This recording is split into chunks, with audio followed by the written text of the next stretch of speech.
Lēmumu un izšķiršanās. Tās ir lietas, ar ko mēs ikdienā sastopamies.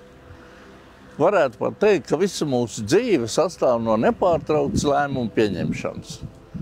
Sākot jau no nelieliem sīkumiem, kuros būtībā ir gluži vienalga, kā mēs izšķiramies, līdz kādām lielām lietām, kur tā mūsu izšķiršanās iespaido mūsu dzīvi ilgtermiņā.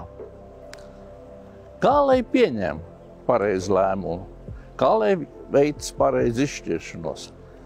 Vienu padomu varētu dot, ir jāiepazīstās vairāk ar to problēmu, jāizpētī tas lauciņš. Bet tā bieži gadās, kad ar visu lielo pētīšanu mēs pieņemam nepareizu lēmumu. Garīgajā jomā ir vēl jo svarīgāk pareizu lēmumu pieņemšanai, jo tā likme ir daudz augstāka.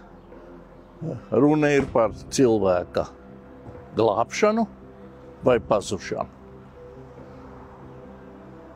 Dievs mums ir devis brīvas izšķiršanās iespēju.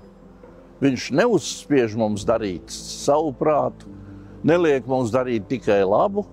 Viņš mums ir devis prātu, bet jādomā mums ir pašiem par pareizu lēmumu pieņemšanu un galvenais par pareiza lēmuma tādu ilgtermiņu uzturēšanu.